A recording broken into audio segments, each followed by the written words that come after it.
Yeah.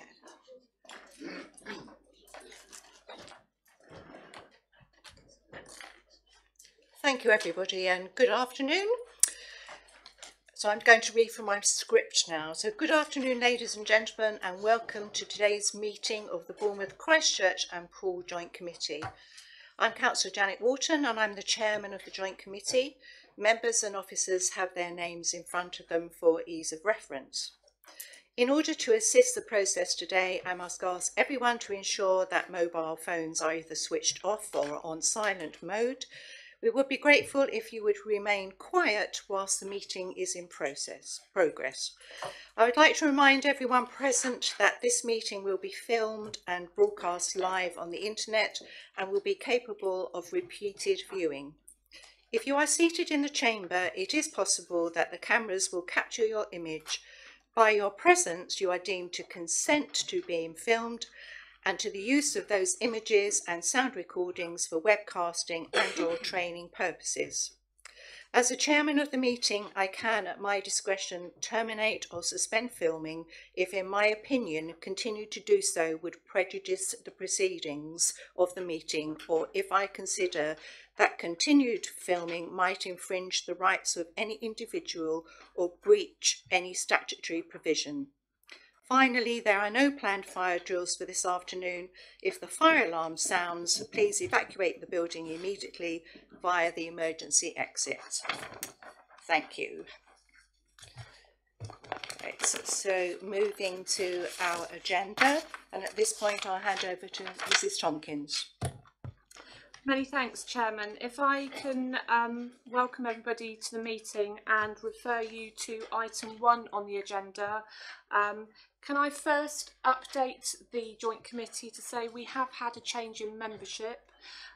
Councillor Anne Filer has now replaced Councillor Beverly Dunlop as a permanent member on behalf of Bournemouth Borough Council on the Joint Committee.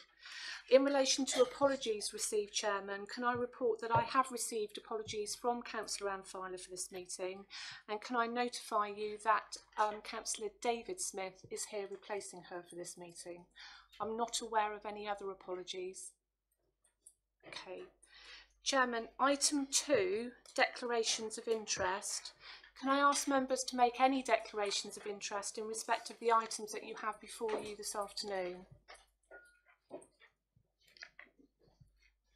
Okay, item 3, circulated with your agenda papers are the minutes of the last joint committee meeting, which were held on the 21st of February 2018. They are circulated at 3. It's a matter for the joint committee chairman as to whether they are happy to accept those as a true and accurate record. Okay, does anyone have any comments? Councillor Broadhead? Thank you, Chair. This is in response to something that was raised at our local LGR Overview and Scrutiny Committee in Bournemouth last week. In item 27 on the minutes, because a few of the members of that committee were there as well, we discussed creating a task and finish group to consider the approach taken to recruit chief executive and senior officers. Discussed in the preamble to that decision in the minutes, it discusses the fact that we also suggested that that task and finish group had a slightly wider remit to look at the visioning around the new council, mainly because it's very difficult to go through the process of appointing senior team without having an idea about the direction that the council wants to take. I think that was generally accepted by members, but that's not actually reflected in the decision. So I just wanted to seek some clarification on that. I believe it is to include the visioning, but I'll take advice on that. Thank you, Chair. My understanding and recollection is that it is, and if it's the wish of the Joint Committee, we can amend the minutes and include in the minutes of this meeting that was the decision of the Joint Committee, if the Joint Committee is content with that. Yes. Is everyone content that the minutes should reflect that in a stronger way? Yeah, can show hands quickly, so make sure that we're all 1, 2, 3, 4, 5, 6, 7, 8, 9, 10, 11, 12, 13, 14, 15, 16. Chairman, that's agreed. Thank you. Chairman, if you're happy other than that to accept the minutes of that meeting. Yeah, do we accept the minutes of the previous meeting of the Joint Committee? Can you show, please? Yeah, unanimous, Chairman. Thank you. Okay. Chairman, moving to item 4, which are public issues, I can report that we've not received any requests for deputations or petitions for this meeting, but we have received a number of public questions that have been submitted. If you're happy for me to, Chairman, I would just outline the process. Yes, please. 15 minutes in normal arrangements are allocated for public questions. The normal practice is for everyone to ask their first question, and then obviously if time permits to ask second and third questions. Obviously that's at your discretion, Chairman, as Chair of the committee.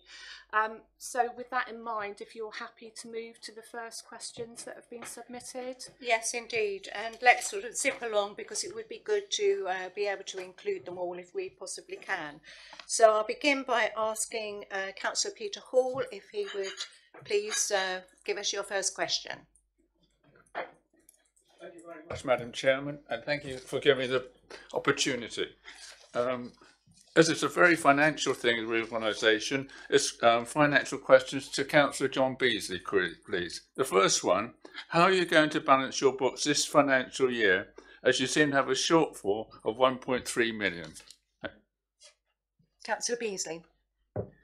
Thank you, Chair. And I, just for clarity, should make it clear that this question is towards Bournemouth Council rather than any other component part of the Joint Committee.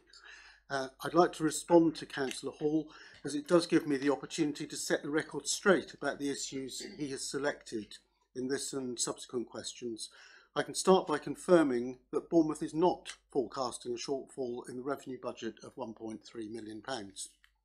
Bournemouth is proud of its strong and active culture of financial management, as demonstrated by the fact that up to 2017-18, the Council has achieved a balanced or better financial outturn in its revenue budget for 10 straight years in a row. In the current financial year 2017-18, we're working hard to make that 11 years. The current forecast at the end of January 2018 was for a relatively small shortfall of £173,000, which represents just 0.1% of the total net budget for Bournemouth Council of £127.2 million. However, with 2 months left from the date of the last report, experience shows that there is still sufficient time for the position to be further improved and our target to be achieved. And I have printed out a copy of my response, which I'm happy to pass to Councillor Hall at the end of the meeting. Thank you, Councillor Beasley. Right. Thank you. Thank you. If I could have Mr. Fenning to ask his question, please.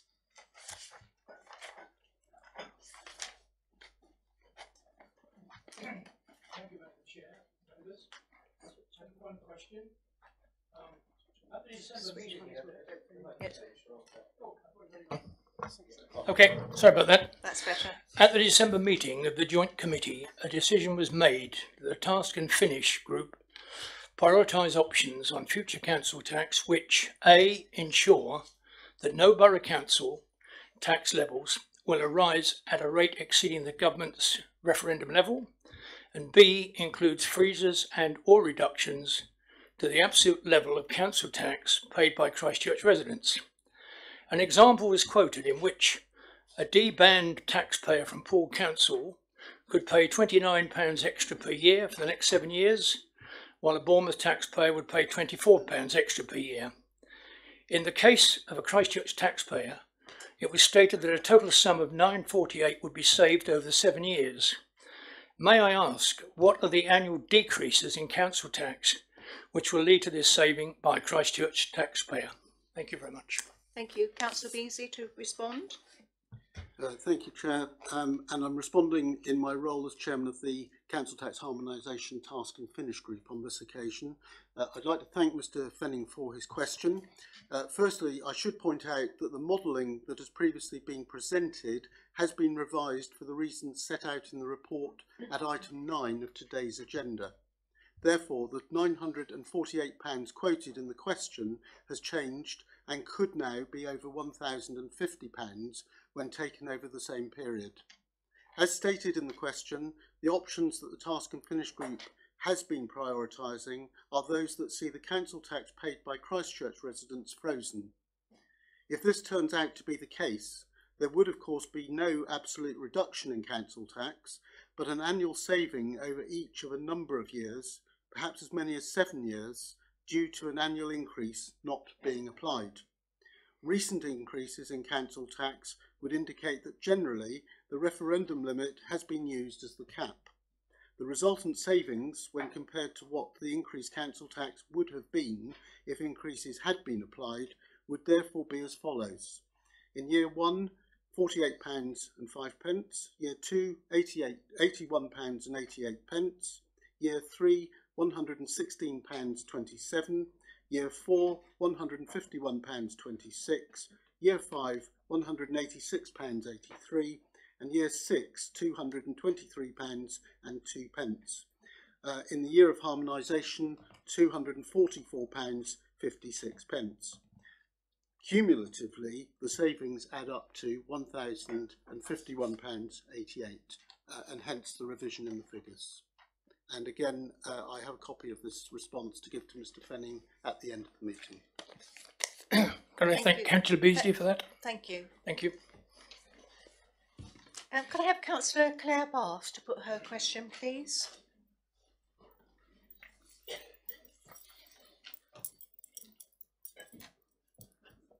Thank you. Good afternoon and welcome to Christchurch. Thank you. As a Christchurch Borough Councillor, I believe that the new Conurbation Council for Bournemouth, Christchurch and Poole should be structured to attract future councillor candidates from all walks of life to represent their residents. Christchurch Borough Council operates a committee structure that allows councillors in employment to attend all council committee meetings which are scheduled at 6 p.m. Many of our younger members are employed but are still able to fully participate in our council. Can your committee confirm your commitment to promote a council structure that allows working members to participate fully in the new council through the timings of meetings being scheduled after the normal working day? Thank you. Thank you, Councillor Bath. I'm going to respond to this one. So if the committee today agrees to establish a task and finish group to consider governance issues, that group will need to look at the overall options for decision-making arrangements. This will include such matters as what time of the day the various committees and boards should meet. I'm sure that as part of these deliberations, they will consider the potential working arrangements of members and the desire to facilitate engagement by all members in the decision-making process of the new council. Thank you very much. Thank you. And now if I could have Councillor Bungay, please, to put your question, your first question, please. Thank you, Chairman. To expedite matters, questions 1 and 2 actually run into one another, so I could pair those together to shorten the procedure, should you so wish. Right. Can I? Yeah. Okay. Yes. Apparently that's acceptable. Thank you very much. With the proposed service-based savings and the lack of accurate figures being available on disaggregation for care services currently provided to Christchurch by Dorset County Council, can the residents of Christchurch, both the young and elderly, be assured that they will be provided with a seamless changeover, retaining the same carers and visitors that currently look after them, as many have built up relationships with their carers and many in receipt of such care are vulnerable? Part 2. Can Christchurch residents also be assured that those who are already in receipt of care from Dorset County Council will not have to go through the process of being reassessed by the new authority should it come into being? Thank you. Councillor Mrs Haynes, I believe you're going to respond as joint chair of the disaggregation task and finish group. Yes, thank you, Madam Chair. I thank Councillor Bungie for his question. In response to part 1, work is being completed to confirm the care services currently being provided to Christchurch by Dorset County Council, as well as all other services. This disaggregation work is being completed in line with the principles agreed by this joint committee, the first being that the transfer of services from one authority to another will not disadvantage individual people receiving care. This will mean that we will be working to ensure continuity for care for children and adults. And part 2, I will actually, my co-chair, Councillor Broadhead, will respond to part 2 of your question. Thank you, Councillor Haynes, and thank you again for the question. The second part of the question looks at the receipt of care and not having to be reassessed by the new authority, and I can confirm that no resident that receives care from Dorset County Council will be required to go through any process of being reassessed as a consequence of the new authority. Thank you. Thank you very much.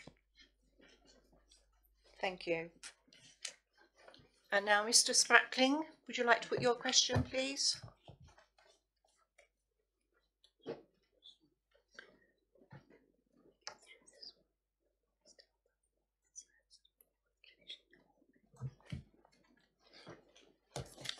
My question is rather long, so rather than detain folk here, because we've already had 3 or 4 questions, I'm going to limit it what I say.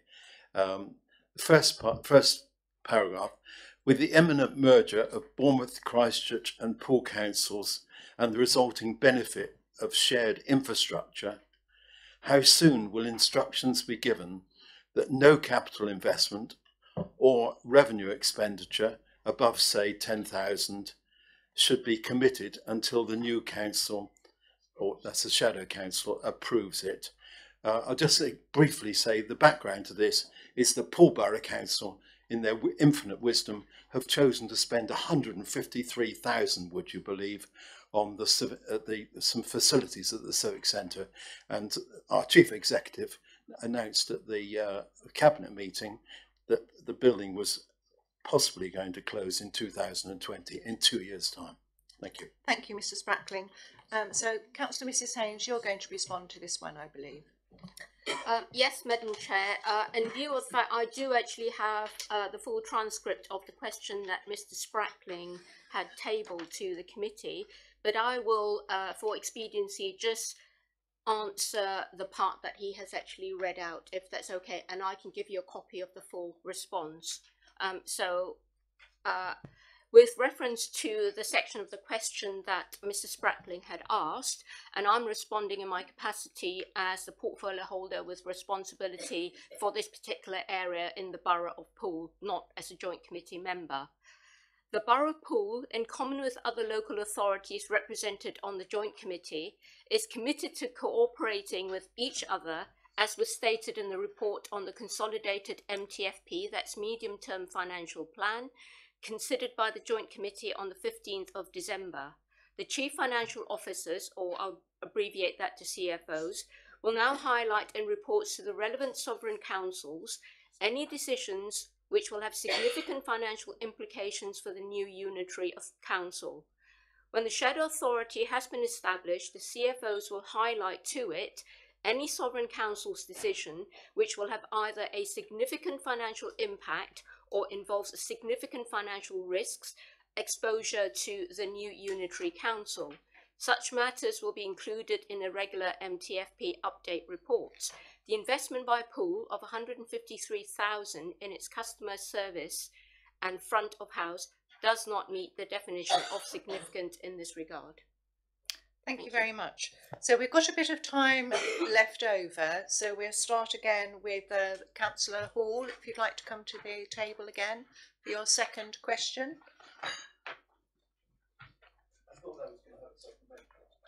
No, there's no supplementaries. Under different rules to pools. Thank you, Madam Chairman. Second question, and I would like, because the number 3 follows on, if I could do the two together. The retail park at Mallard Road has cost the council a loan of at least 49 million.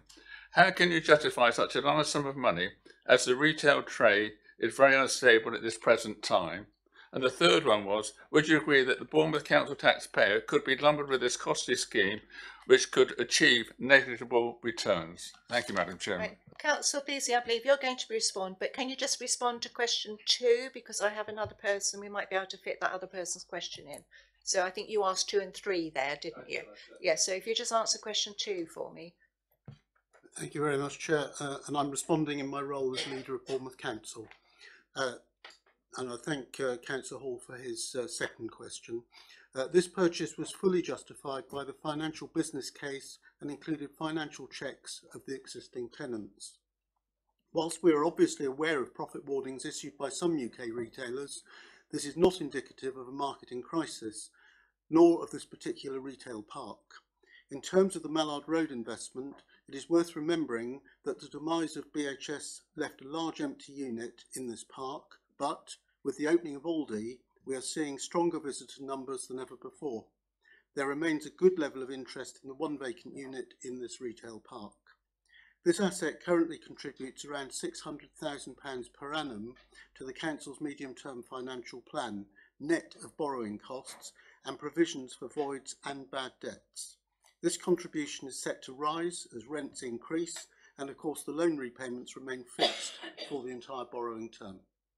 Thank you very and much, again, Councillor I'll hand Beasley. a written version of this to Councillor Hall at the end of the meeting. Okay, thank you. So then I'm going to Councillor Bungay to ask his, which will be your third question, which is now your second, isn't it? And if there's time, I'll ask Councillor Hall to come back for his last question. Thank you, Chairman. I have to admit I'm not a financial genius, but I am somewhat confused about the proposals, albeit brief, for the council tax harmonisation.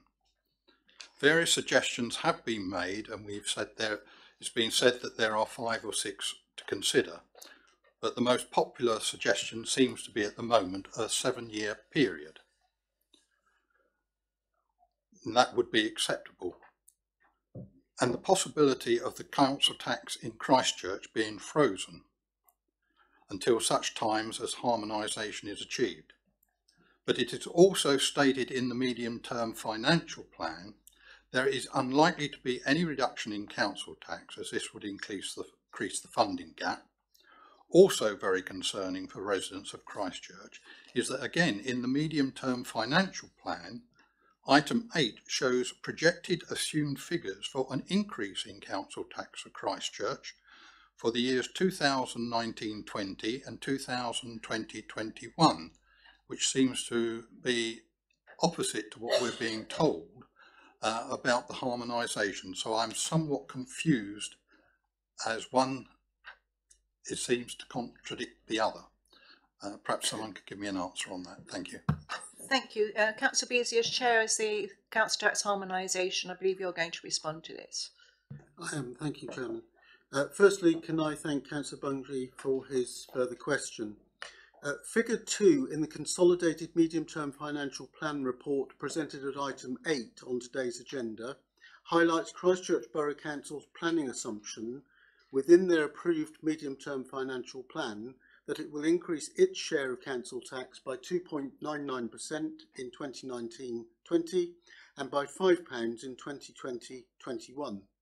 In terms of the major component of council tax for Christchurch residents, Dorset County Council is assuming it will increase its share by 2.99% in 2019-20 and by 1.99% in 2020-21. The Council Tax Harmonisation Report recognises that if an approach is adopted to the equalisation of council tax, which means that bills in Christchurch are not increased by these values, then this will mean that the new unitary council does not generate the council tax revenues assumed in the Consolidated Medium-Term Financial Plan report. This reduced revenue is referred to as council tax foregone. The Consolidated Medium-Term Financial Plan report then goes on to highlight that there are other models for council tax harmonisation as presented to this joint committee which potentially would not lead to the same level of council tax foregone. And again, I'm happy to pass Councillor Bungay a copy of this reply after the meeting. Thank you, Councillor Beasley. Thank you, Chairman. That's very good clarification for us. The answer. Councillor Peter Hall, we're just a couple of minutes over, so I think I'll take your last question. Thank you very much, Madam Chairman.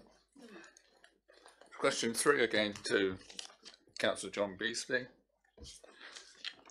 Would you agree that the Bournemouth council taxpayer could be lumbered with this costly scheme which could achieve negligible returns? Thank you. Councillor Beasley. Thank you, Chairman. And again, I'm responding to this question from Councillor Hall in my role as leader of Bournemouth Council. I do not agree. This council, like many others across the country, would not pursue such purchases if it shared your view. The purchase was subject to a full financial evaluation and detailed due diligence by officers and members. In the short period of council ownership, we have witnessed increased footfall following the opening of the Aldi store, and discussions with prospective tenants for the vacant unit suggest that this is already resulting in an uplift in rents. We take the view that rather than lumbering the new authority as has been suggested, the transfer of this valuable investment asset and others will help ensure its financial stability long into the future.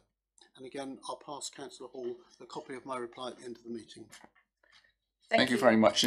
Thank you, Councillor Beasley. So over to you for a moment, Mrs Tompkins. Thank you, Chairman. That concludes item 4, which is our public issues. But can I just report that all the public questions that we received by the deadline and the responses that have been provided will be published on the website so that everybody can access them. Thank you, Chairman. That moves us on to item 5 on your agenda. Okay, so I'm taking item number 5 now. So these are the recommendations from the overview and scrutiny panels committees. So we begin with Christchurch Borough Council to take their recommendations. Councillor Jones, I believe you're presenting the recommendations. If you wouldn't mind, yes, and then we can all see you.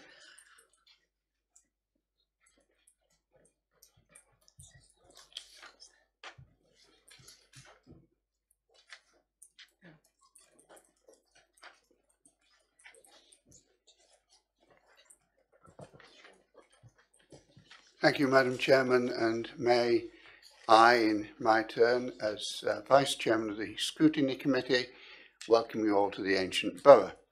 You will also see a deputation of welcome from the 84%. Thank you, Councillor Jones. Can we just get on with your recommendations from the all I was going to say is I'm sure there would have been a deputation from the others. I'm sure we've heard it before. Can you please move on? Thank you. I know they say truth hurts sometimes. Madam Chairman, the Borough's Scrutiny Committee has considered the various items on the agenda, and I believe that the Bournemouth Borough Council has this time received our comments and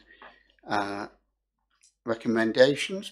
There are 2 in particular that were made specifically.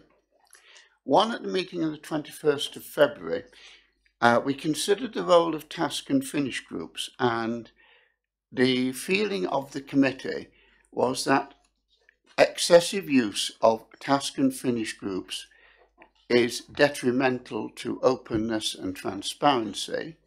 As we all know, there is a duty on any public authority to admit the public to its meetings, except when there is a provision under the various local government acts that may be confidential. Can we just have the recommendations, please? The recommendation, therefore, Madam Chairman, was that in future councillors of all 3 authorities be invited to attend and observe the meetings of all task and finish groups.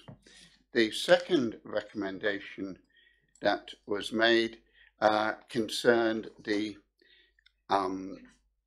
again the council tax harmonisation, and it was recommended in line with the policy of the Christchurch Borough Council that the council tax harmonisation task and finish group consider a strategy model and produce this illustrating the effects of a day one harmonisation, as this borough has repeatedly asked for. Thank you very much, Madam Chairman. Thank you, Councillor Jones. And so they'll be taken forward to the relevant task and finish groups for due consideration. Thank you very much. And now Councillor Ron Parker, is he here today? Yes, thank you. Hello, Councillor Parker. We have the recommendations from the Poole Overview and Scrutiny Committee. Yeah, this is the Business Improvement Overview and Scrutiny Subcommittee that met on Friday morning. There were two recommendations that I was instructed to bring to you today. The first, it considers what arrangements could be put in place to facilitate local decision making and what they might look like. I would like to comment on this because this was raised by a member who sought to establish why Bournemouth nor Poole were pursuing the options available to them in regard to how localised decisions could be made in the new authority's structure. He added that it was well known that Christchurch Borough Council was pursuing the option of creating a new town council to ensure that it could still make local decisions through the vehicle of a community governance review, although he acknowledged that the other options should also be considered. That was a minority view. And generally speaking, the subcommittee would be concerned if there was an extra tier of government involved. Thank you, Councillor Parker. Now, that's not minuted, but that's the chairman's comment. Yeah, okay. So the second one is it notes the concern of the subcommittee in relation to increasing savings yet to be made by other local authorities involved in the process.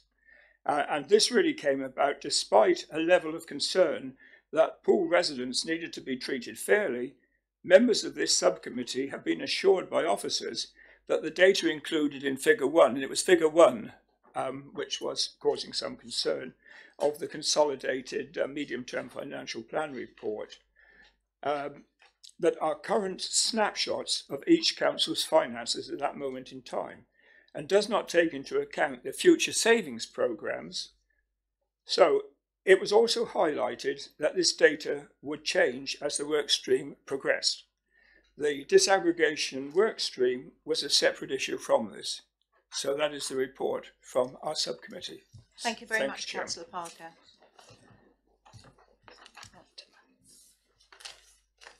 Right, so that finishes item number 5. Again, we'll be taking that forward for consideration in the appropriate places. Right, so agenda item 6. Let's just turn my page here. So programme update. This one is for all members. So Mr. Osgothorpe to present to us.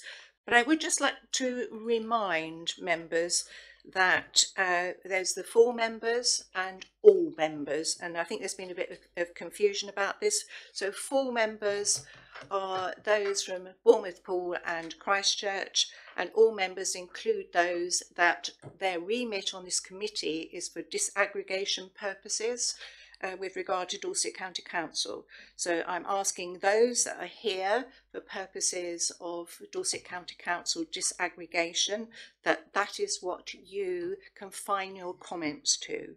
So Mr. Osgothorpe to present, please. Thank you, Chair. Good afternoon, members. By now, this should be a fairly familiar report structure and content for you, and as a result, I don't intend to dwell on it too much, as most of the items raised in it also appear on the face of your agenda today. So the only point I would make, Chair, is that as set out in paragraph 12 in the report, your next joint committee in April, there will, in addition to the standard programme update report, or programme overview report, there will be a significant report to do with the mobilisation of the Bournemouth, Christchurch and Poole programme in terms of phases 1 and 2. Now that planning work is currently underway. You gave myself and the programme team and the programme board the mandate to carry out that work at your meeting in February. And clearly since that point we've also had the final decision from the Secretary of State. So I hope and I look forward to a far more involved discussion with you all this time next month. Thank you very much, Mr. Oxford-Thorpe, and for mentioning that we actually do have the decision, which has put us into quite a bit of a different world. So continuing on then, so do I have any questions or comments on this particular item? If not, I'll move to the recommendations. Can we show that we've noted this report, please? Those can you show, please? Thank you. Unanimous, Chairman. Thank you very much. So then moving to agenda item 7, parliamentary orders. This one is for 4 members only. So Mr. Flockhart, you'll be presenting with a little help, I think, from Ms. Coulter at the appropriate point. Thank you, Chair. Good afternoon, members. Yes, in this report, I'm asking, first of all, that you note the information about the parliamentary orders, and in particular, the timetable. I'll come back to that. And secondly, asking you to set up a task and finish group in relation to the constitution for the Shadow Authority. Turning first to the orders, I'm just drawing your attention to the fact that the government now proposed to present the structural change order to Parliament on the 29th of March, which is towards the end of next week, I think. And the report does detail the consequential orders that will follow from that. It's a fairly simple approach. Previously, the government was talking about 3 or possibly 4 consequential orders. However, they streamlined the approach and are now proposing there are simply 2 consequential orders, the finance order and a miscellaneous order. So bringing everything together into those 2 pieces of legislation. The particular issue I want to draw to your attention is on page 3 in section 6, which is that the Joint Committee's last opportunity to contribute its views to the consequential orders will be around the 21st of May, because after that date, the parliamentary process, or the process through which the civil servants engage with government in defining that legislation proceeds. So what that does is it presents a deadline for the work of a number of different task and finish groups which this committee has instigated.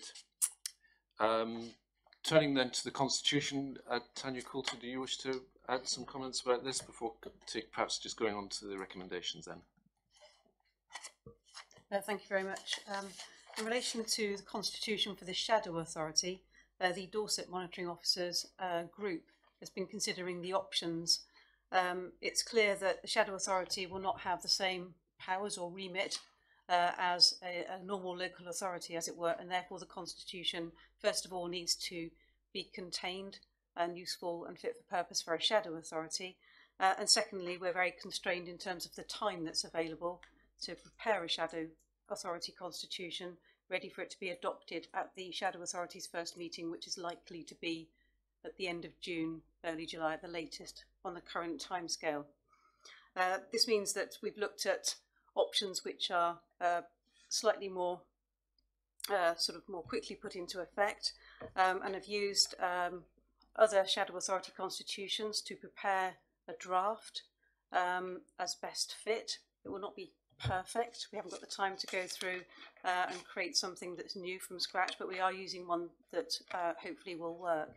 And I think what we need to take forward is, hopefully in the recommendation, a task and finish group from this committee to look at that, review it, do the work to prepare a report to this committee in May, so that that draft constitution can be ready for consideration at the first meeting of the Shadow Authority, as it will need to adopt it at that meeting, and that will be a requirement. The key work then following from that is the new constitution and governance arrangements for the new authority. And what we're proposing is that this task and finish group then starts to look at that as a key part of its work, because that's going to be where the key changes can be made, if any are considered suitable, and where things can really be looked at in a lot more detail. So there is a distinction between the Shadow Authority Constitution, which needs to work for its purposes, and the constitution and governance arrangements for the new council. And what's proposed is that that task and finish group starts to look at both. Thank you, Ms. Coulter. So members, full members of the committee, do I have any questions or comments on this item? Okay, I'll move to the recommendations then.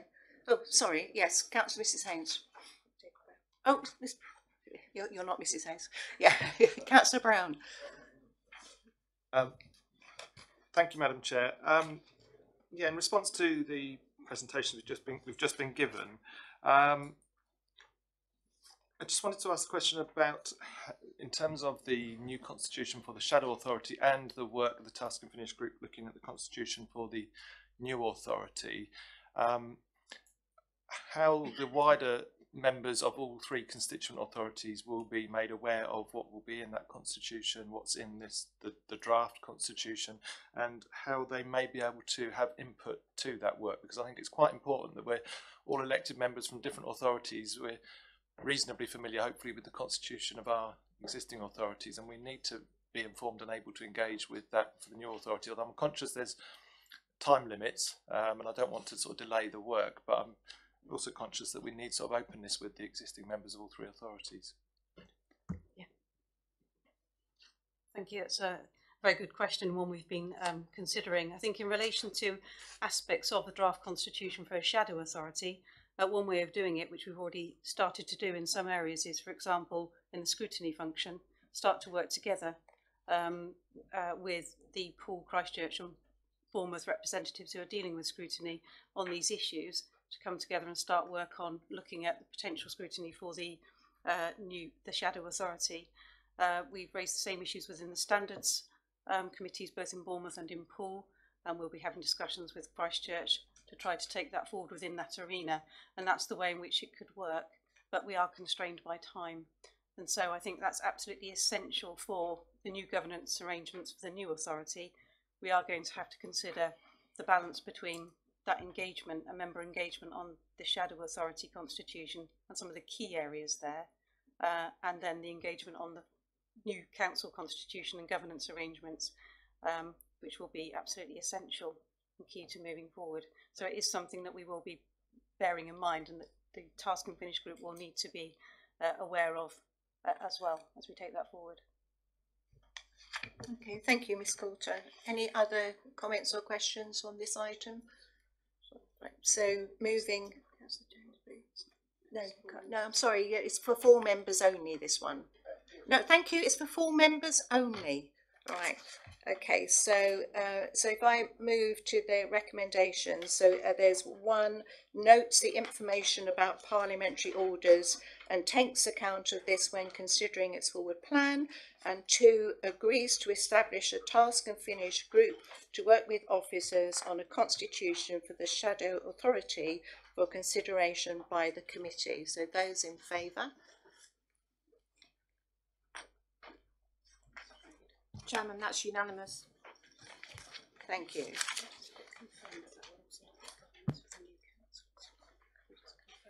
Yes. So a monitoring officer is just asking me to confirm that that will be looking at the governance for the new authority as well, just to make it absolutely clear.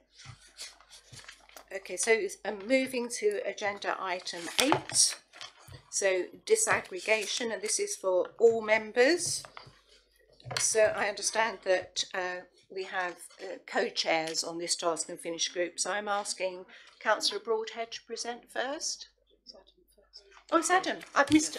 Yes, I've moved on in my excitement. Yes, 8. Yes, in my eagerness to get through all this. Right, we'll just skip a few. Okay, so 8. So you're there. So Mr. Richards to present, please. I do believe that Councillor Beasley is going to say a few words of introduction first. Thank you. Thank you very much, Chair. My intention is just a very few words, and I'll pass back to Mr. Richards, and then he back to me so that I can amend one of the recommendations and move all 4, and then you can debate after that. Thank you. This paper is, I think, going to be the cornerstone of the new authority, and the executive summary starts with the words "a culture of strong financial management," which exists, I believe, in all the authorities here in Dorset, and it's a principle that we want to establish right at the start, and we want to make sure that the work that we undertake follows that principle at every level.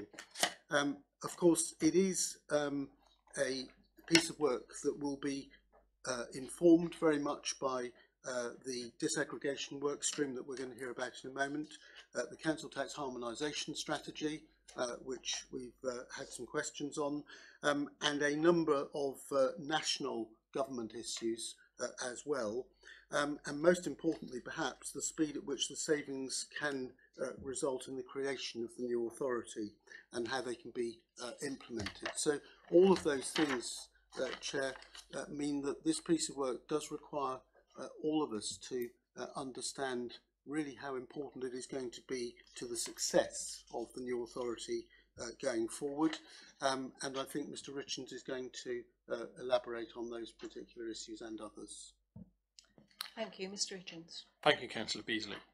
Members, at your meeting on the 15th of December 2017, you received a high-level overview of the medium-term financial plan of Bournemouth, Christchurch, Poole, and Christchurch's element of the services provided to Christchurch residents by Dorset County Council.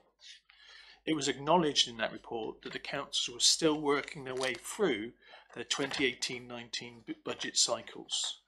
Therefore, a request was made for an update to be provided once each council had formally set their 18-19 budgets.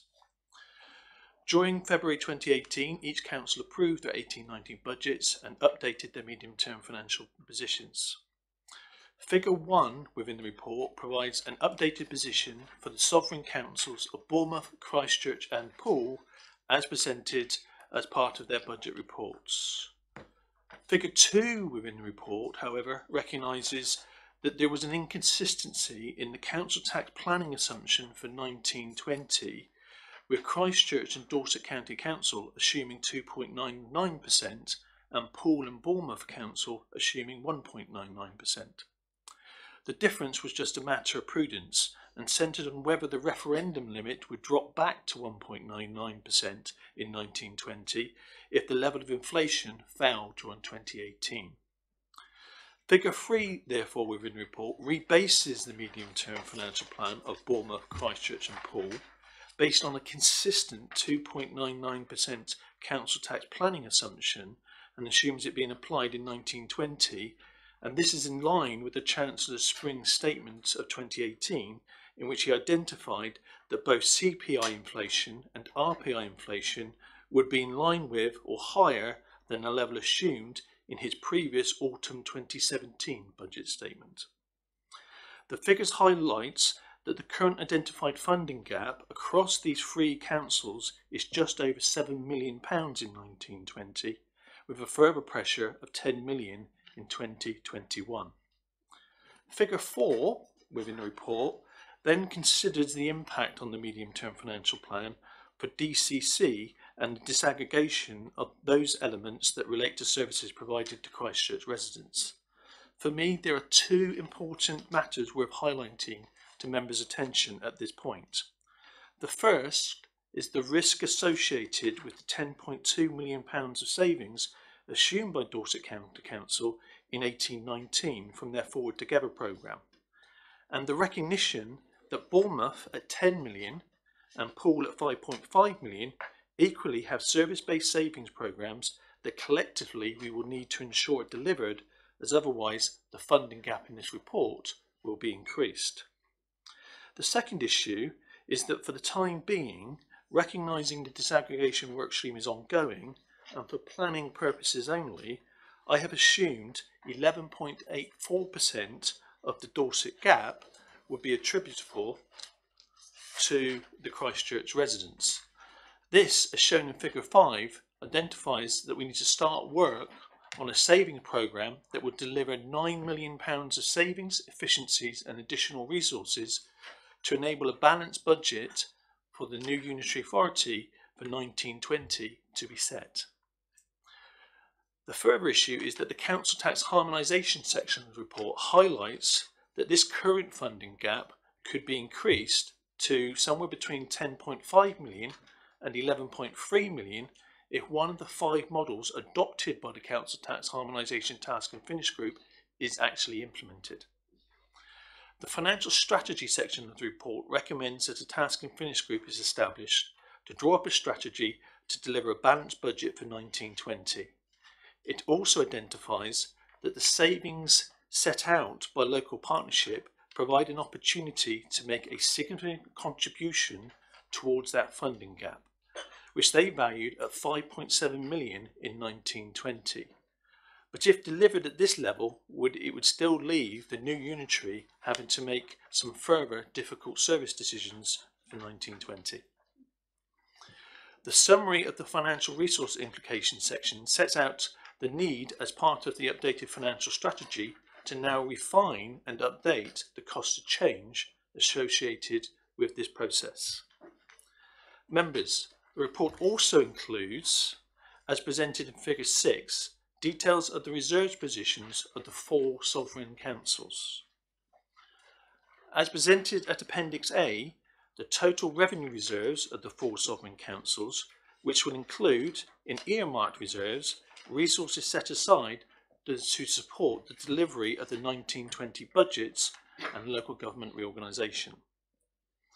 As presented in Figure 7, the underlying need to borrow for capital purposes, which appears from the table to be proportionate between the 2 current unitary authorities of Bournemouth and Poole and Dorset County Council.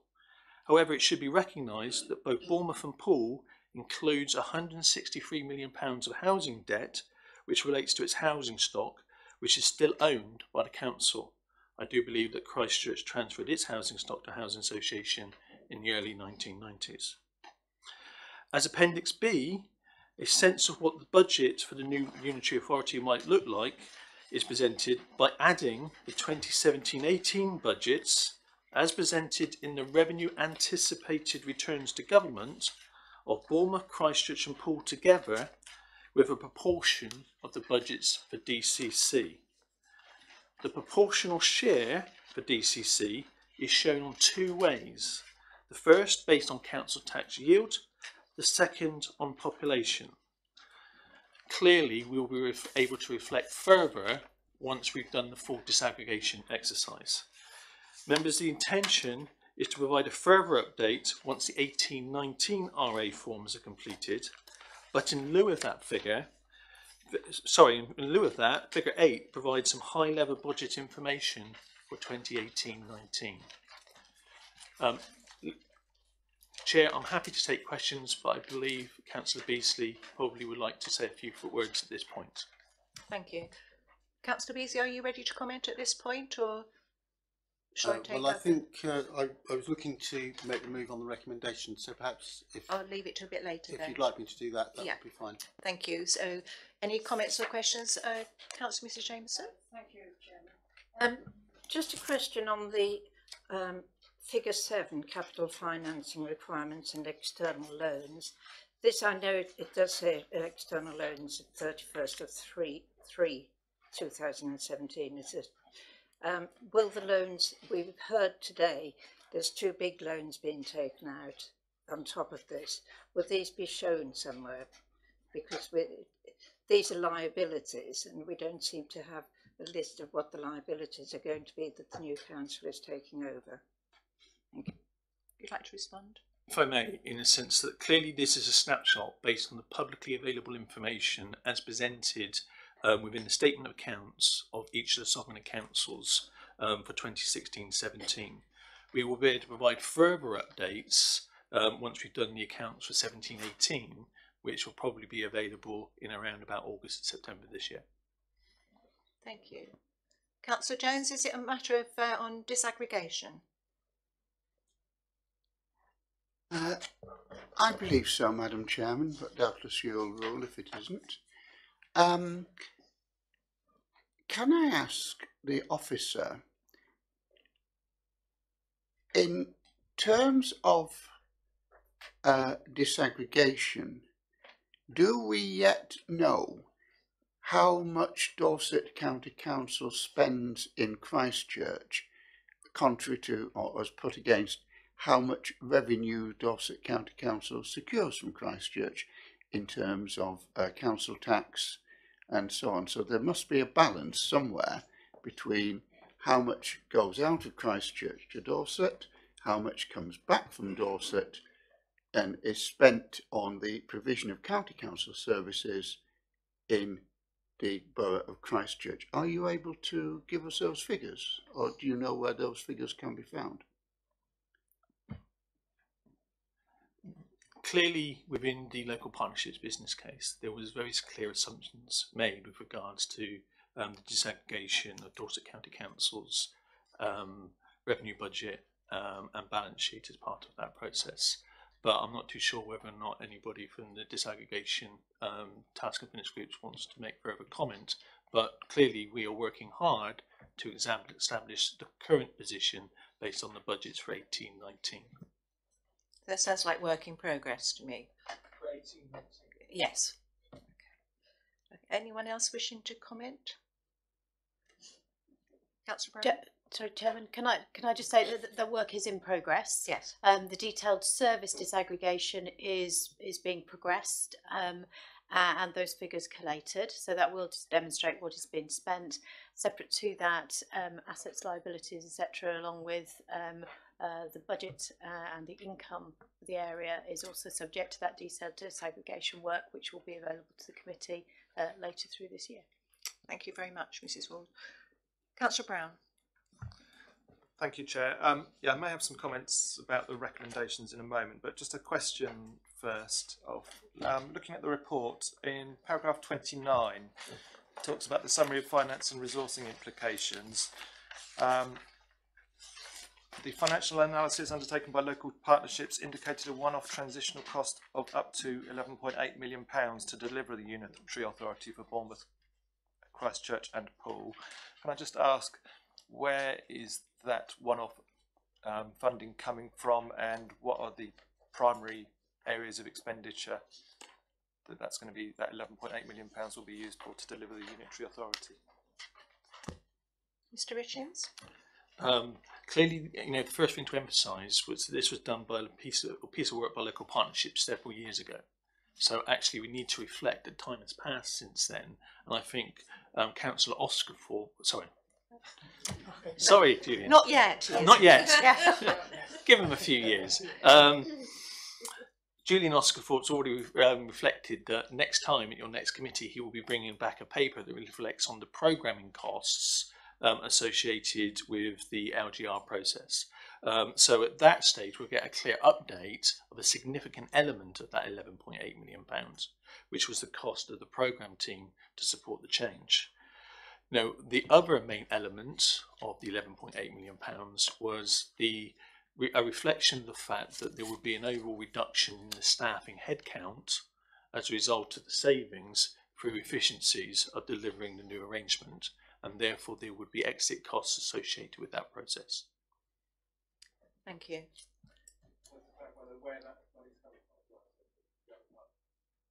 The other part of the question, generally in section 31, it gives you the starter for 10 on that, in the sense that we'll be looking for the council's earmarked reserves that have been set aside specifically to support the reorganisation process and the delivery of balanced budgets for 1920 within the sovereign councils. We will also be looking to the legislation that exists around potentially using capital receipts and the flexible use of capital receipts to fund any of those transitional costs. Those would be the first two. Every time I meet with ministers from MHCLG, I also request additional government grant and contributions, but at this moment in time, no indication has been given. Thank you. Right. Anyone else wishing to comment before I go to Councillor Beasley? Okay, Councillor Green. Okay, was it part of the same theme? Oh right, okay. Yeah, I thank Adam for those answers. Just my comment overall, having sort of read through the report, there's a lot of numbers in there to sort of give us cause for concern. I think I'd agree with Councillor Beasley when he said, this whole area is a cornerstone of delivering the new unitary authority, and it does require all of us to sort of really understand the importance of it. And particularly of concern, I think, was the mention of the sort of £1 to £2 million that the council tax harmonisation model that's used could have an impact in terms of the council tax foregone under the calculations. I'm sure the council tax harmonisation work task and finish group will be looking at that in detail. In terms of recommendation 3, it talks about establishing a new task and finish group as part of the financial strategy to ensure the savings required to deliver a balanced budget for 2019-20 are developed. It comes back to comments earlier, I suppose, about task and finish groups. I'd just like to know whether all members of all authorities will be made aware of that task and finish group and when it's being arranged, and will be able to attend or make representations to that task and finish group, because this is a critical part of the delivery of the new authority. And I think rather than a task and finish group going away and doing all the work on it and coming back here, I'd like all members of all authorities to be aware of that and be able to be engaged and have input to that. Okay. Oh yes, Councillor Green. Thank you very much, Chairman. I think I think Councillor Brown's question will probably be answered when Councillor Beasley speaks later. But I just want to sort of pull us back a little bit to exactly where we are with this and what it's due to achieve. And I do think that paragraph 19 is a very important one, in that it shows that even in the first year of 1920, we're talking about a £5.7 million net saving from going ahead with this local government reform that we now know, thankfully, is going to take place. And it really does put the numbers into perspective, that we realise there's still work to be done.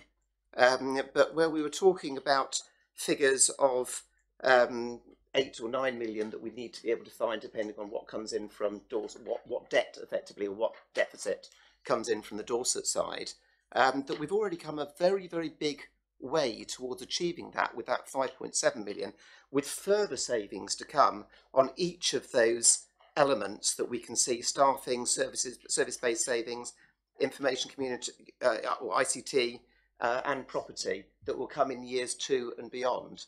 So it really does make that task of balancing the budget and closing the gaps so much easier. And actually, just make one other comment, Chairman.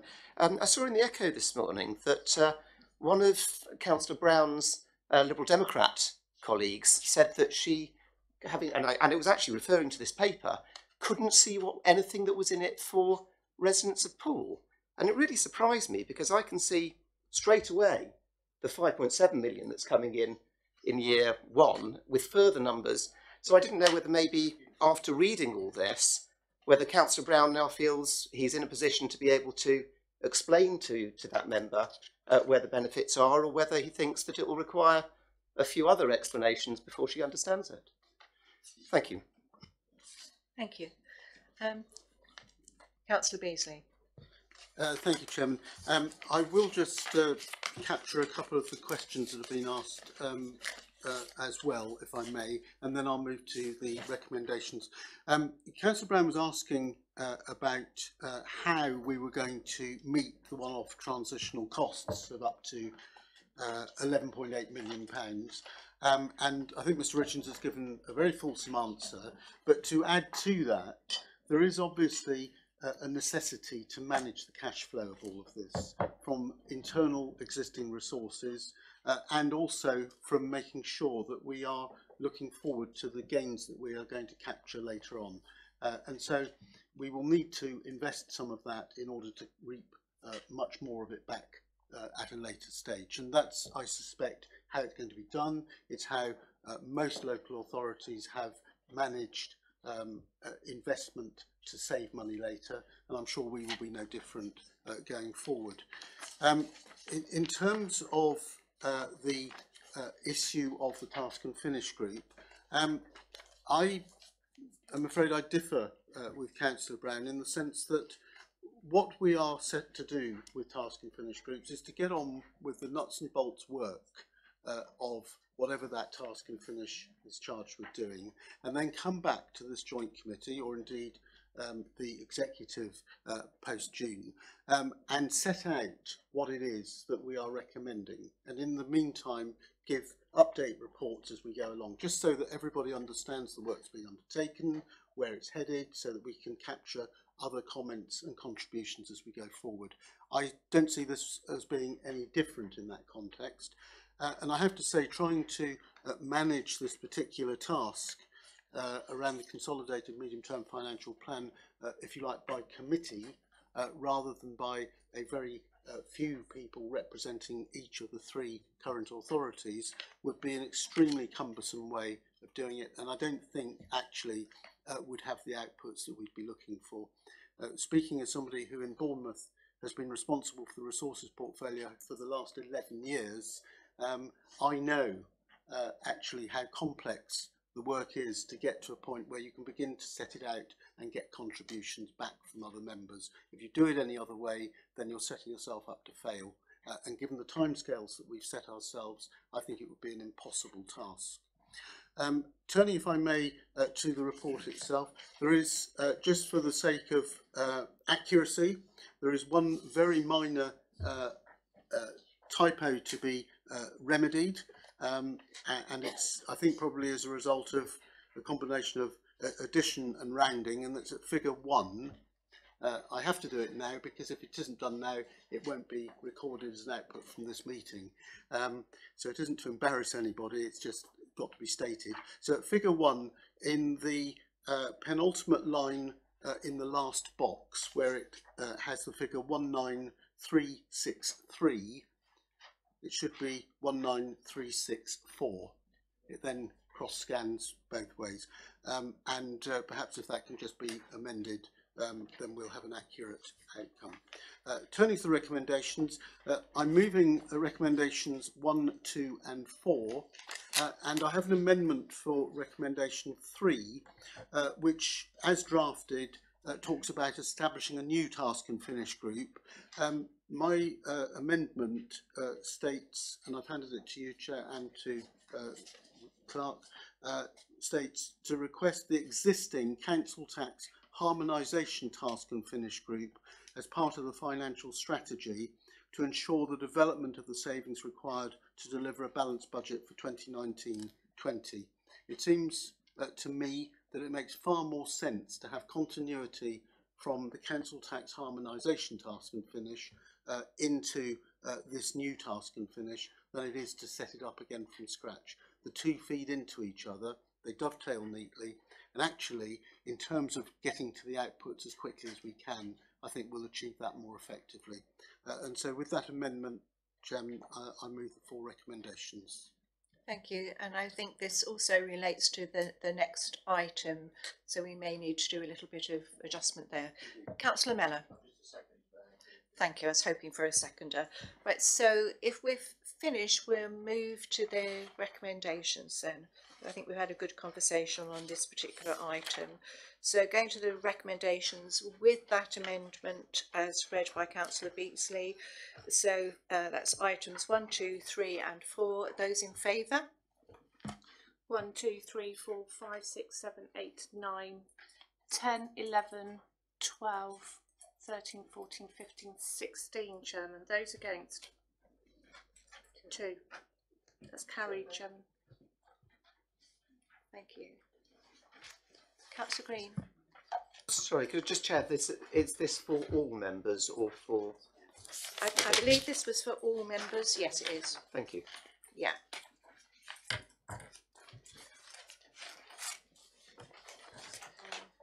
Okay, so moving on to the. Oh, who has? Councillor, yeah, Councillor Brown.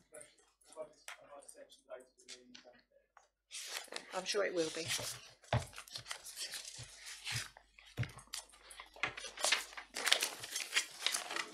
I think this is why I leapt on before. Because there's loads of. Right, so agenda item 9, council tax harmonisation. Councillor Beasley is chair of the harmonisation group. I believe you're presenting this item. I am Chairman, and then I'll pass back to Mr Richins for any more detailed proposals. What I really wanted to emphasise were 1 or 2 things. Firstly, that of course We have reported back to the Joint Committee on a number of occasions, but why this is different is that now all authorities have set their council tax levels for 2018-19, and that gives the Council Tax Harmonisation Task and Finish Group more certainty in terms of next year. We now know what those figures are, whereas before we were estimating them. And so the figures in the appendices now reflect those figures as agreed for council tax for next year. And the second thing I really wanted to emphasise was at 4 in the report, is that we have always been and will continue to be strongly minded about the recommended strategy coming from this joint committee to ensure that no borough's council tax levels will rise at a rate exceeding the government's referendum limits, as I explained in one of the answers to a question earlier on, and indeed that's what's proven to be the case across all the authorities in Dorset for next year. And secondly, include freezes and or reductions to the absolute level of council tax paid by Christchurch residents, and again the modelling has reflected that, and those that did not have now been discarded. So I think we're just trying to make sure that that is uppermost in the minds not only of the members of the group but also of this joint committee. And then finally at 11 in the report, to remind everybody that MHCLG have suggested that as a minimum this sets out the maximum timetable we are considering and the commitment that differentials between areas reduce each year. And that has to be in place for next month. So again, the pressure is on us to deliver against that timetable. I'm confident that we'll be able to, but it is only next month, April, by which time we have to do that. And we'll be working on that as hard and fast as we possibly can. I don't know whether Mr. Richards has anything else to add, and then I'll deal with the recommendations. I think he does. Mr. Richards. If I could just take you maybe through the headlines of the report. In the sense that at your meeting on the 15th of January 2018, you received a report which presented the 18 models that have been considered by the Task and Finish Group and requested that this committee be presented with an update once the 18-19 council tax decisions of Bournemouth, Christchurch, Poole and Dorset County Council are known. This report presents the requested update in the form of Appendix A, which presents those 18 models. The headline is that Bournemouth, Poole and Dorset County Council all agreed to a 5.99% increase in council tax for 1920, and this can be broken down into a 3% social care precept, which significantly means that all the upper tier authorities have now implemented the maximum social care precept of 6% permissible over the 3-year period 2017-18, 2018-19 and 2019-20. In addition to that 3%, a 2.99% annual referendum threshold was applied, with the planning assumption as set out in the previous medium-term financial planning report that we will now apply a 2.99% increase for 1920 as well. Christchurch Borough Council increased their element of the bill by 2.99%, which means the overall bill for the Christchurch residents increased by around 5.6%. The consequence of the updates are set out in section 9 of the report. These include the 5 models, being models C, G, J, M and N, still meet the principles set out previously by this committee. And as Councillor Beasley referenced, those principles: A, that no borough council tax levels increase at a rate exceeding the government's referendum limits, and B, include freezes or reductions in the absolute level of council tax paid by Christchurch residents.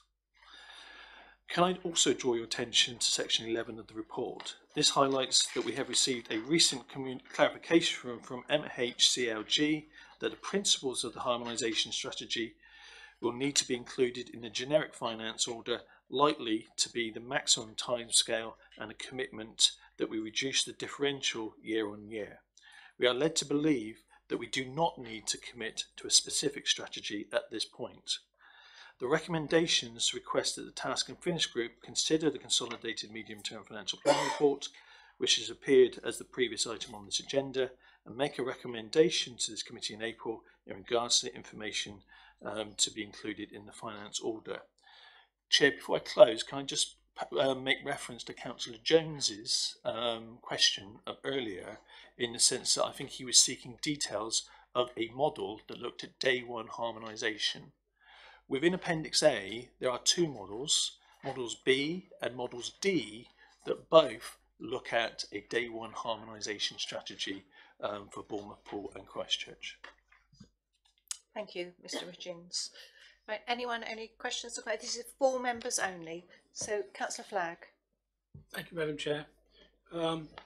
Just so members are aware that Christchurch hasn't changed its stance on the fact that we would like to see council tax harmonisation from day one, and that the new unitary authority sets its precept from day one. I'd like to share with you information received from the Secretary of State in his letter to me of the 26th of February 2018, where he refers to the secondary legislation, and I quote, "I envisage bringing forward this further secondary legislation around June or July. Central to this will be the provisions on council tax harmonisation, which give effect to my role of specifying the maximum period for equalisation. In deciding what that maximum period shall be, I shall have regard to local preferences, the impact on individual council tax bills across the areas concerned, and the financial implications for the authorities. There is a balance to be struck between ensuring council taxpayers do not experience a large increase in bills and not allowing residents in one predecessor area to be concerned that they are effectively contributing more to the cost of services than others in the area." And Madam Chairman, I'll be more than happy to share a copy of the letter with all the members after the meeting. Thank you. Thank you, Councillor Flagg. I think, I don't know about you, Councillor Beasley, but I received a letter very similar. So about, you know, not one authority shouldn't be disadvantaged against another. And I think it was really pointing out that, you know, the council tax harmonisation group have quite a lot of work to do to make sure we can make it as fair as we possibly can for all our residents across the whole area. Thank you. Anyone else? Councillor Brown. Thank you, Chair. Yeah, my only comment really, I support the recommendations. But I just wanted complete clarity, because the previous report we looked at, obviously on the MTFPs, talked about council tax harmonisation strategy, and depending on the models used, we're looking at potentially adding between 1.5 million and 2.3 million to the funding gap in the consolidated MTFP. And I understand, obviously, the recommendations and decision in terms of council tax harmonisation is a tension between ensuring we don't have too significant council tax increases for residents, but also needing to not cause too great a gap in funding for the future.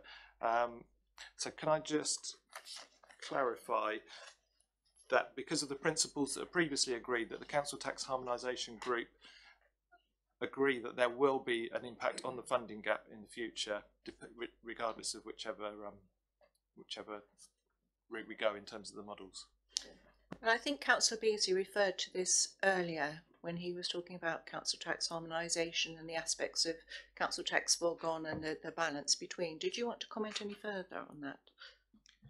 Well, I suppose, Chair, there'll be an impact according to which model we end up adopting, and that impact will be different between each and every one of those models. We've already excluded quite a number of them, and fundamental to it are the points that have been made by the Secretary of State. They've been guiding principles for the Task and Finish group throughout, and to get that balance that's acceptable to all residents in terms of overall the new authority and the Secretary of State is something we're very focused on.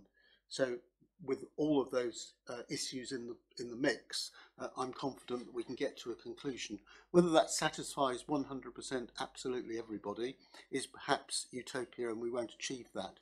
But what we must do is to ensure that we do our best to abide by those principles, and will then persuade the Secretary of State that is the best possible outcome we can deliver. Thank you, Councillor Beasley. Any more comments from floor members? Are we ready to go to the recommendations then? So note the contents of the report, request the council tax task and finish, consider the consolidated medium-term financial plan report, which is presented as a separate item on this agenda, which was the one just before where we made the adjustment. So I'm not sure that we would have to amend any of this. I think the other one complements what's here. And 3, request that the council tax task and finish group make a recommendation to this committee in April in regards to the information required for the finance order. Right, those in favour? 1, 2, 3, 4, 5, 6, 7, 8, 9, 10, 11, 12, 13, 14, 15, 16. Unanimous, Chairman. Thank you very much. So moving on to agenda item 10, disaggregation, and I think Councillor Broadhead, as I've tried to bring you in before, now it's your turn. Yeah. Thank you very much, Chair. As a co-chair of the disaggregation task and finish group, I'll start, and I think Councillor Haynes is going to contribute and finish off as well. Since our last meeting, we have had 2 meetings of since our last joint committee meeting, we've had 2 meetings of the disaggregation task and finish group for the Bournemouth, Christchurch and Poole area. There's a lot of work to do in this area, and members will recall the concern that we expressed at the last joint committee of the volume of work that was necessary in this area, and also the concern that because of the very frustrated time frame that we've got to achieve this, our concern about A, the resource implication, B, that the work was going to be undertaken properly and with the necessary pushes and pulls, and again just to highlight the guiding principle that we said at the first the first joint committee meeting, and was expressed in the public questions earlier on about those guiding principles of making sure that this process doesn't actually disadvantage anyone, and where possible, as the whole aim of the LGR process is to actually improve services going forward. So we've had our first 2 meetings since then. The first meeting we were presented with information behind the pilot disaggregation, which was a library service, which was the first stab that the relevant councils looked at in order to try and deem how they were going to take that going forward. And I think safe to say we're very impressed with the work that was behind that. There was an awful lot of work that we'd seen in the background, all of the different areas that have been looked at, and I think it gave us some confidence moving forward that that work was being undertaken well. Still an awful lot of work to do, and in particular we asked for the second task and finish meeting for some more work to be brought forward to the task and finish group to look at the service people based disaggregation areas, because those are obviously the very difficult ones which affect people's actual day-to-day lives going forward. So again, just to make sure that whilst of course we have every confidence that the officers on both Dorset County Council and on this side are doing the best job, we need to have the satisfaction that we've seen the workings out, we've seen some of the principles behind the scenes that are guiding all of that. So at the meeting that we had earlier on this week, of the second meeting of the Task and Finish group, we explored a few of those different service-based areas. And again, I think I can say for all the members, very impressed with the work that has been done. Again, there is a slight concern of the frustration of the time frame, particularly in the children's services area, which is a very complicated area. There's still some information to be fed through the system, although again we did have some assurances that there was some catching up happening on that as well. So that was the last bit of information that we looked at, the depth of information behind the scenes and what's going on, and I think we were very satisfied with that, although again much work to be done. We also looked at the disaggregation of the Christchurch and East Dorset partnership services as well. Much more straightforward because the budgets for those areas are already separate. It's just a kind of a shared services agenda. Again, some emerging issues on that, particularly with dupeing of staff and how that feeds into the budget going forward. And again, that's a piece of work that will carry on. Again, it's all about having 2 eyes on 2 processes here. First of all, as Mr. Richards mentioned earlier on, having a very clear idea about the amount of money and funds and resources that are undertaken in Christchurch, currently provided by DCC, because that is very, very important moving forward in order to be able to look at building the budget and taking those services into the new authority. We also looked at the financial disaggregation as well, assets and liabilities, and some of the principles about that, some of the assets that DCC currently have in the Christchurch area and the liabilities, with a very big focus as well on the capital programmes going forward. So for example, as a school under construction at the moment, and again having those assurances that all of those capital programmes moving forward are fully funded, to again make sure that we can assure that the financial sustainability of the new unitary authority going forward. A lot of work still to do. We're going to be meeting almost on a weekly basis moving forward. The next steps, our next meeting, which happens next week, is starting to formalise the process. So I think we've got 180 service lines that disaggregation is considering now. It's a huge piece of work. And so the job moving forward, the oversight group will be pre-approving some of those areas, saying that they're happy with it, passing it to the task and finish group. The meeting next week will be looking at, I think, 35 of those service areas. That will then trickle on to be passed back to the joint committee to give the final sign off on that. But I think a lot of work to be done. To give credit to the officers, a tremendous amount of work that has to be done while the day job is happening as well, and I think that's a really big point to make. But certainly a lot of the testing that we've done at the moment gives us confidence that although it's a big task, it is being done very well. Thank you, Chair. Thank you. Councillor Haynes. Thank you, Madam Chair. Don't really have very much more to add, other than to say that I think when we initially met, there was some concern about the pace and the level of work, that whether the level of work that was required, because this is a very, very significant piece of work, that there would be sufficient time to complete. But I think that significant efforts have been made, and we're now more or less back on track. Obviously, there are some little odd bits here and there where more resource may be required, but in general we are back on track and on schedule. When at our initial meeting, there was concern expressed by members of the task and finish about having sight of the methodology behind calculating the split between Christchurch and Dorset County Council.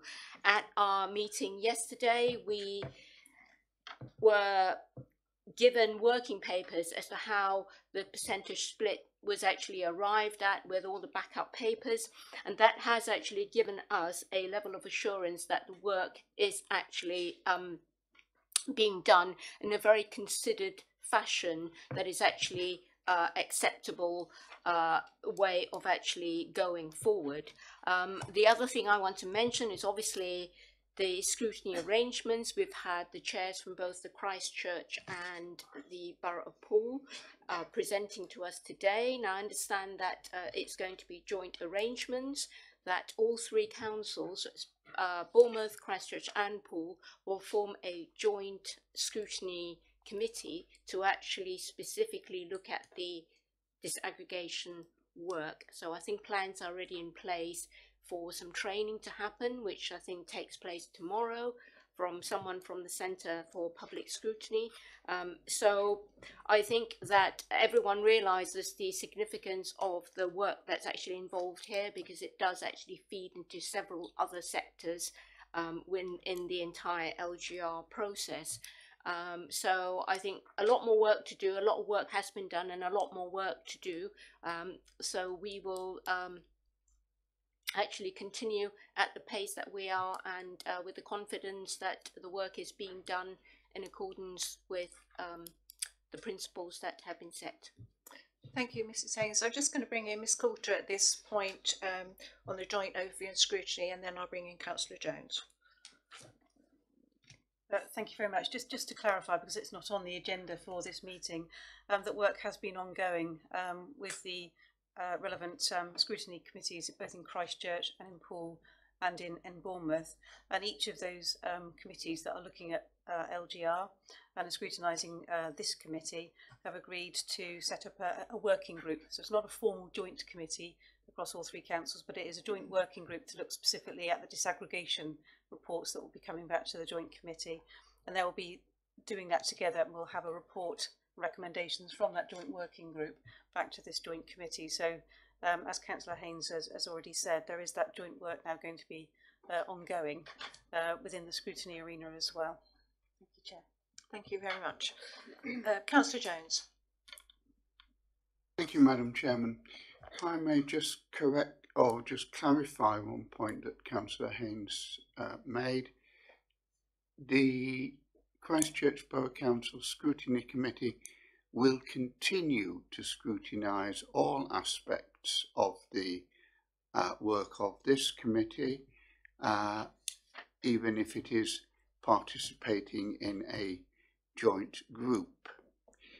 To move back to the question of disaggregation, I was very interested to hear that there had been concerns in the task and finish group had been presented with the methodology papers dealing with how it is done. Might I ask if if those papers will be published?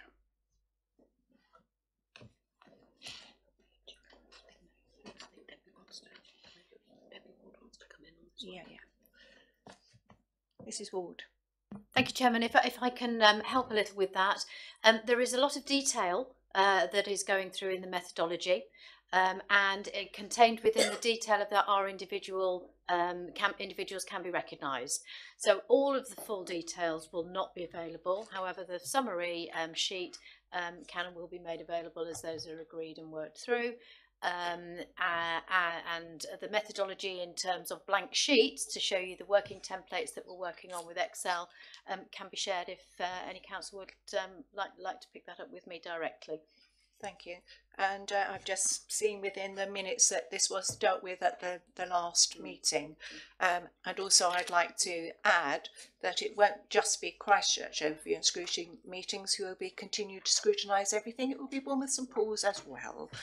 Thank you very much. But I think it is important and good work to do joint working as well. Councillor Croney? Thank you. Yes, just wanted to add a little bit to what Councillor Broadhead was saying a little bit earlier about the impact on people and their day-to-day lives, and ensuring that we have continuity of services during disaggregation, and we make sure that those services are fit for the future as well.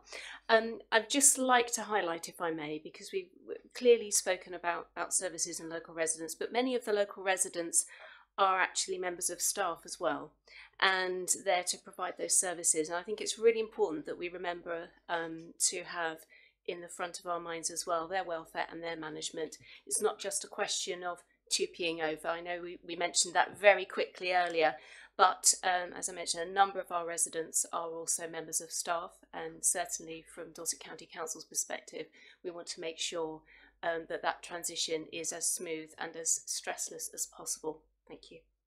Thank you. And Councillor Mrs. Green. Thank you, Chairman. I just wanted, if I may, to thank the officers for the pace which is gathering around this work, and also the quality of the information which is now coming forward to the Task and Finish group. And just to pick up on something that Debbie Ward said about potentially identifying residents, and clearly we wouldn't want those any service user to be identified, but something that we have done recently with the Task and Finish group is to look at some high cost but low incidence services which are delivered, which sort of tests out our assumptions. It's something like the library service, if you give me, because it wasn't that straightforward, but it was a little more evenly applied across the county, and that was a very good baseline for us to spend some time understanding the process. And then I think we've started testing that out now that we're looking into the people services, those services which affect adults and children in particular. So we are finding that we sometimes come out with quite different figures if you look at a bold percentage, but actually we are getting the information which is assuring us that that is the right figure to be coming at. And it's taken a little while to get there, and I know that scrutiny will be on that same journey, but it's been quite an enjoyable one actually to get to the point where we're understanding better those services which we are disaggregating and will therefore be building into the new authority and continuing to deliver to those residents. Thank you. Thank you, Councillor Mrs Green. Anyone else wishing to comment or questions on that one? Okay, I'll move to the recommendation, which is to note the progress of the disaggregation. So can we just show that we have noted? Thank you. Thank you. Yeah, I'm told we must keep things really tidy, and as we should. Right, so moving to 11, so the Civic Functions Task and Finish Group. And in the absence of the chair of that Task and Finish Group, Councillor Filer, the Vice Chair, Councillor Jameson, will be presenting. Chairman.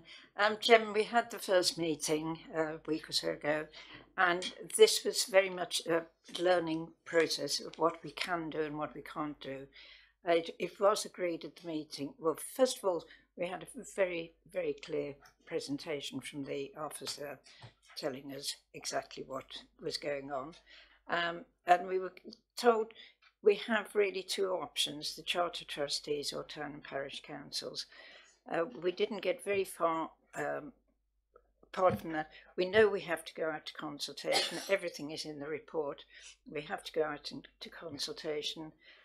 It was agreed, I think, everybody on the Task and Finish Group, that we do want to keep our mayors, and it's now a case of working together, working each separately as well to find out what each party wants to do, and working together and finding the solution of how we go ahead with this.